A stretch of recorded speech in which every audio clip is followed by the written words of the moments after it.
What's up, humans and freaks? So I cannot unsee what I have seen, and I can't unknow what I know. The whole point of this video is to say that, look, the red pill, before there was a term called red pill, it was just called the truth, okay? And the red pill today, on YouTube and online, the red pill community, you could say Rollo Tomassi.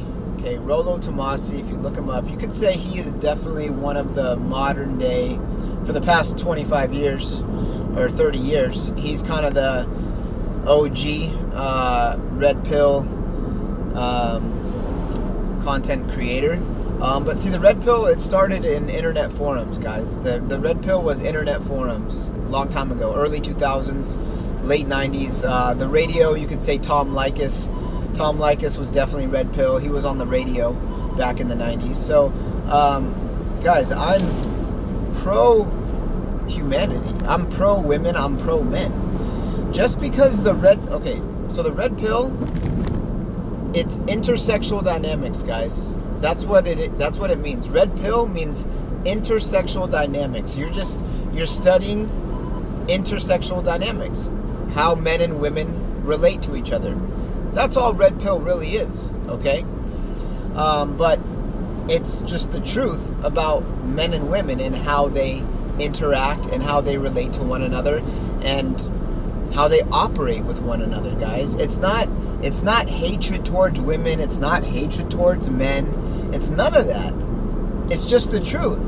So the thing is, guys, with my posts, of course, on the surface, it looks like not much interaction at all.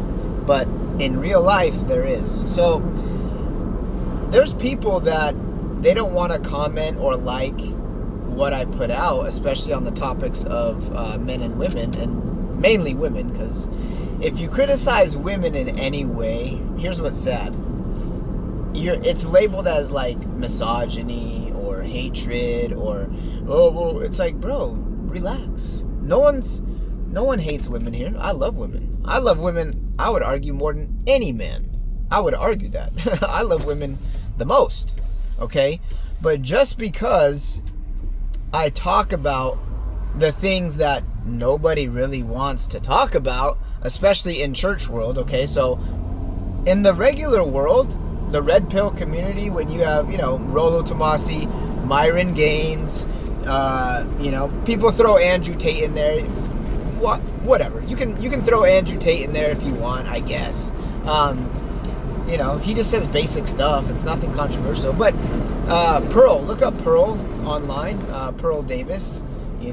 She's a woman and she does red pill content explaining the truth about female nature, guys. So here's the thing. There's a big shift happening. It's already happened. But once again, the church world, the American church world is late to the party. They just don't get it yet. They're late to the party. That they think they're red-pilled, they're not red-pilled at all.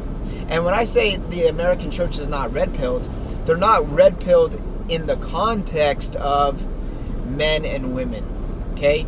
They are in the blue pill when it is in the context of men and women. Okay, so let me explain this real quick. We were taught basically since childhood, going back to, the 50s and even the 40s, but mainly the 50s, 1950s, especially once television was really popular, okay? Once television became really popular in every home, we have been brainwashed for many decades through TV, through movies, through Disney, even you could say online, internet in many ways. But the internet was the game changer. The internet was the game changer because that's when everybody was free to share information, okay? And that's when the red pill really took off. It was originally in message forums, okay? You young people are like, what the heck is a message forum? This is the very early days of the internet, late 90s, okay?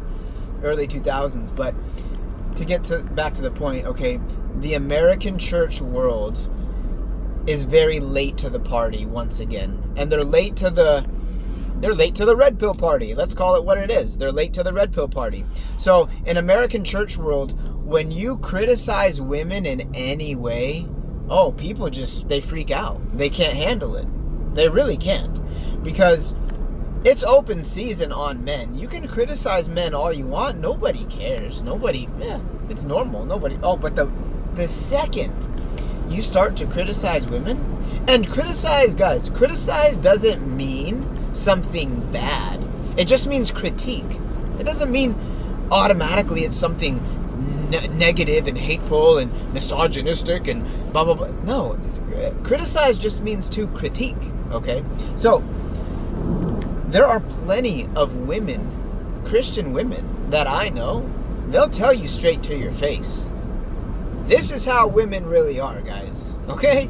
We've been brainwashed for many decades through Disney, through movies, through TV commercials, through, Hollywood, all this stuff, to think that women are somehow like these special, angelic creatures that are more noble and pious and more like they're these like special good creatures above men. This is the brainwashing that we've been taught, okay?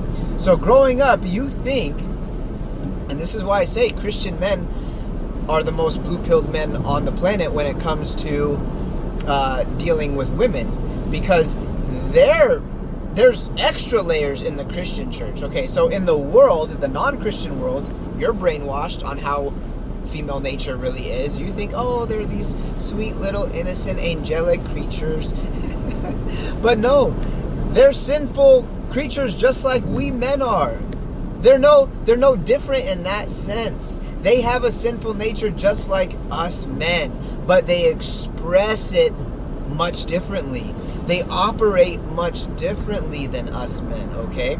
Now let's hop over into the church world. In the church world, you get not one veil, 2 veils, 3 veils, 4 veils, 5 veils. The veils just keep adding on and adding on and adding on and blinding men more and more and more to the true reality of how women operate. And the reason why the church does this, I'm not saying they do it on purpose, but they do it in the sense that, hey, now remember, these are your sisters in Christ. Well, no, duh, I know that no one's arguing that, okay? But they make it so any critique you have of female nature or women, you're like automatically like a bad guy. Oh, no, don't. Wait a minute. I hear criticisms from men all the time from the pulpit, all the time about men, and nobody cares. And we shouldn't care because it's true, right? So why can't we tell the truth about how women really are? See? But this is the deception in the church world. In the church world, so when I get on here, the whole point is when I get on here and I start telling the red pill truth about women, a lot of Christian men, they just can't handle it. They just can't, because they haven't been told these things before. They really haven't. And they are going by personal experience, a lot of them, you know. When you look at the data, however you want to say it, guys, so for example, 70 to 80% of all divorces are initiated by women. That's just a fact, okay? Across the board, in general, okay? So when I'm talking about red pill stuff, it's men and women. It doesn't matter your religion. Your religion can be whatever it is. It's just men and women, how they deal with each other, okay? So that's one red pill truth, okay? Another thing that I said recently is, over 50% of marriages, they admit, a lot of women, they admit they have backup plans for in case their marriages don't work out. Guys, this is all admitted by females, okay? And look up Pearl on YouTube if you want. This is women telling you this is how women are. And you still have men fighting against how women really are, when women are telling you how they really are, online, everywhere. So that's on you. If you still don't want to accept the truth about some of these things I'm saying, fine. But you know what? It is what it is.